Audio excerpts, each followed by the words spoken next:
One of the loudest criticisms of the resource-based economy is that it is unrealistic, contrived, or utopian. This video is a response to such derisive and disingenuous comments.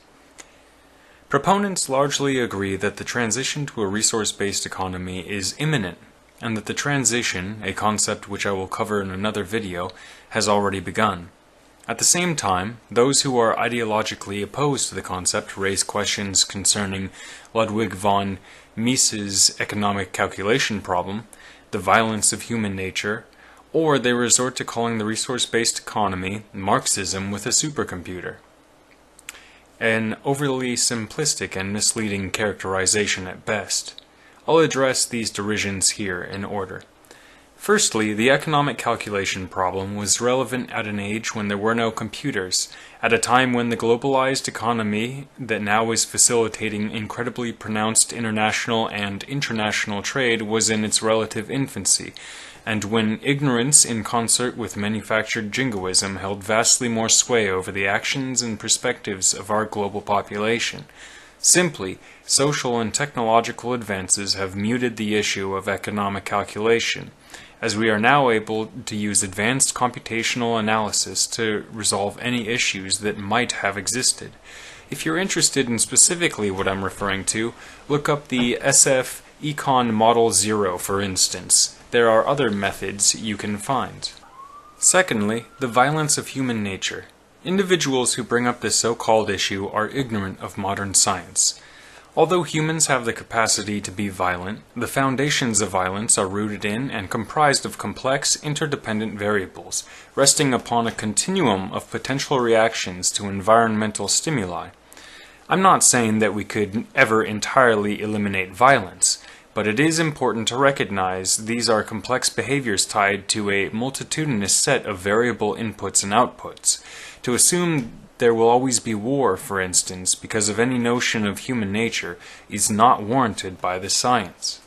Finally, there is the tired conflation of the resource-based economy with socialism or communism, as if just mentioning one of these trigger words is by itself enough to dismiss the entire concept, which they haven't actually addressed. Besides the fact that simply asserting that something is socialist or communist is itself a non-argument, given that anyone with a nuanced understanding of either of these terms recognizes the attempt to conflate socialist or communist theory with the indiscretions of Stalin, Lenin, or Mao is absurd, I would like to raise the notion that if you cannot recognize the inanity of lumping Noam Chomsky in with Pol Pot simply because of the use of similar jargon, then you are at best confused or ignorant on the topic, or possibly attempting to spread mis- or disinformation. Now that I've addressed these hypothetical critics, I can comment on what I came here to. Our species now stands on the precipice of space, ready to deploy, colonize, and spread out into the cosmos. One must wonder if it is wise or fair for our species to take our strife, dysfunction, and inequity to the stars, to proliferate needless violence and suffering. These are the types of questions we must ask ourselves. Are we willing to settle for anything less than what is possible? Already we are nearing the point of technological resource abundance. Vertical farming could feed 10 billion people by itself by 2050. If we remove the antiquated money market today and installed a resource-based economy, we could quickly transition to a carbon-neutral civilization, with the potential to provide all our energy with renewable resources. There are signs within the current global market that the current system is inefficient, insufficient, and negligent. Programs that hope to compensate for the rapidly changing economic climate like job sharing and universal basic income are band-aids for a system which is foundationally rooted in unsustainable practices, where efficiency is measured by distorted statistics such as global domestic product, these concepts themselves founded in unending growth and resource consolidation. Meanwhile, socially predicated economic movements such as the sharing economy are growing, indicating a developing tendency to favor access rather than ownership. This atop a growing general movement to attain a sustainable, healthy, and fulfilling life offer evidence that a resource-based economy is preferable. In the past, though there existed various groups and organizations, each promoting similar conceptualizations of the resource-based economy, One of the most worrying thoughts that proponents entertained was that we would never have a chance at developing one. We live in a land of money, and unless one is willing to sacrifice health, happiness, and technology to live off the grid, there is no way to avoid participating in the current system. Even if you could escape to wherever off the grid was supposed to be, you were still subject to the laws and conditions of existing within the current civilization. That's fine, we may have thought, but what is worse is that the market mindset is inherently corrupting.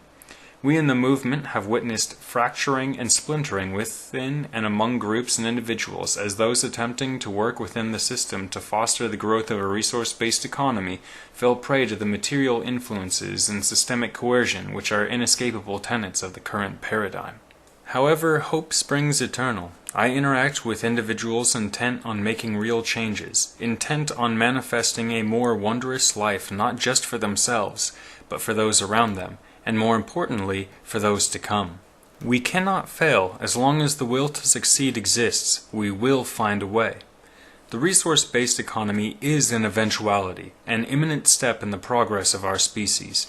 Every day we are producing technology only limited in application by the current market system and vertically hierarchical power structures, these being dependent upon the current market system for validation.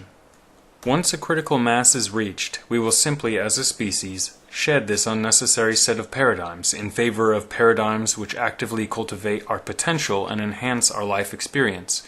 Well, one might ask, how long will this take? The answer is, not as long as you might suspect. Recent news has given myself and others revived interest in the movement as a whole.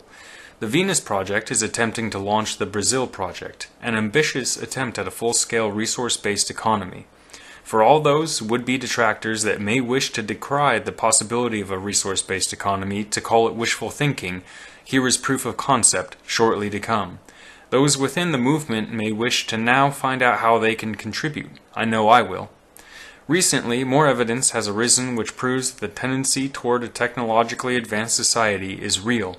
Bill Gates has decided to build a smart city, indicating that powerful figures within the current system are recognizing the path forward to a technologically abundant society based upon sustainability, access, and education. As anthropogenic global warming, resource depletion, and social dis-ease brought on by the dysfunctional monetary system are exacerbated by the functioning of the current system, there will develop a profound desire to advance toward the next most logical socio-economic system. The resource-based economy will be there.